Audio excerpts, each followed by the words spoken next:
नाना भाऊ बोला. अध्यक्ष महाराज, माझा पॉइंट ऑफ ऑर्डर असा आहे की त्या दिवशी धनंजय मुंडे यांच्या राजीनाम्याच्या बाबतचं आम्ही तालुका अध्यक्षाला प्रश्न विचारलेला होता. आम्हाला सभागृहात माननीय मुख्यमंत्र्यांनी माहिती द्यावी. ओ ऐका, ओ जितेंद्रजी बसा. मी त्या दिवशी प्रश्न विचारला, त्यांनी तालिका अध्यक्षांना आपल्या आता जे उठले भोळे साहेब यांनीच माहिती दिली.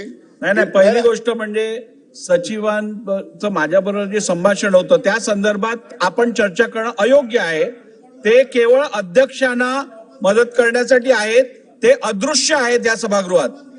वापस घेतला. अध्यक्ष महाराज, आम्हाला सांगण्यात आलं तालिका अध्यक्षांच्या वतीनं की नियमात नाही. अध्यक्ष महाराज, ठीक आहे, नियमाचं पुस्तक आपण पाहतो, सगळं वाचतो, सगळ्यांना माहिती आहे. अध्यक्ष महाराज, इथं हिरवं कालीन टाकायचं कुठं नियमात लिहिलेलं आहे? अध्यक्ष महाराज, सत्ता पक्षांनी चहापाण्यावर विरोधकाला बोलवलं पाहिजे हे कुठे नियमात लिहिलेलं आहे? सभागृह संपल्यानंतर ज्या अधिवेशन संपते तेव्हा सत्ता पक्षाची लोक विरोधी पक्षाला भेटायला येतात, काय नियमात लिहिलेलं आहे?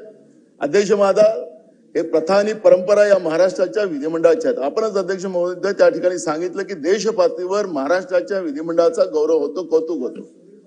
काय या महाराष्ट्राच्या प्रथा परंपरा ह्या सुद्धा त्याला महत्वपूर्ण आहेत.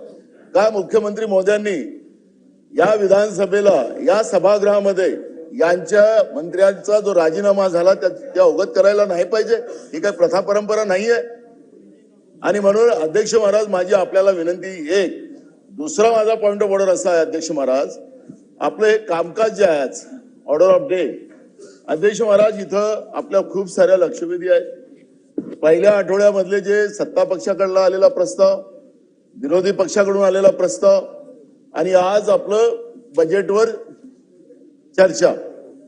अध्यक्ष महाराज, माझं आता दुसऱ्या आठवड्यात आलो. अध्यक्ष महाराज, हे महत्वाचं कामकाज आपण असं मागं टाकत गेलो आणि एका दिवशी सगळं कामकाज करत बसलो. आणि आता आपण सभागृहात पाहतो अध्यक्ष महाराज की सगळ्यांना प्रश्न विचारायचे आहेत, प्रत्येकानं आपल्याला आपल्या मतदारसंघातले प्रश्न उपस्थित करायचे आहेत. हे जे आयुध आपण या ठिकाणी दिले अध्यक्ष महाराज प्रस्तावाच्या माध्यमातून, त्या आयुधावरही आमदारांना चर्चा करता यावी नाही. आपल्या सरकारला घाई आहे, इथून कामकाज करून जायचं तर करू द्या त्यांना. अध्यक्ष महाराज, करा ना, ते एका दिवसात करून टाका सगळं, बजेट गिजेट सगळं मंजूर, प्रथा परंपरा मोडून टाका. अध्यक्ष महाराज, तुम्ही आमचे संरक्षक आहे, तुम्ही आमचे संरक्षक आहे. अध्यक्ष महाराज, तुमच्याकडून आमच्या अपेक्षा आहे. सरकारकडून काय आहे की नाही आता त्याच्यावर आपण आता बजेटवर चर्चा होईल त्यावेळेस बोलू. पण अध्यक्ष महाराज, या कामकाजामध्ये सुधार झाला पाहिजे.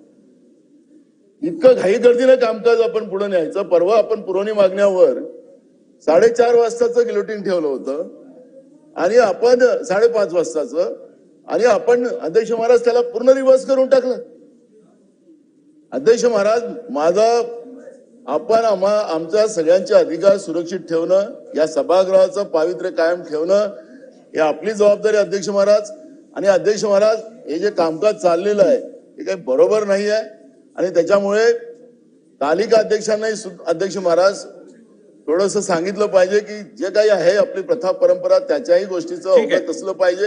आणि अध्यक्ष महाराज, माननीय मुख्यमंत्र्यांनी या ठिकाणी धनंजय मुंडेंचा राजीनामा जो झालेला आहे मंत्री महोदयांचा, ते आज मंत्री आहेत की नाही आहेत ते सभागृहाला सांगावं, एवढी आमची विनंती आहे. नाना भाऊ, आपण या संदर्भात पॉइंट ऑफ ऑर्डरच्या माध्यमातून जी माहिती सभागृहाकडे मागितलेली आहे या संदर्भातलं माझं रुलिंग मी देईन.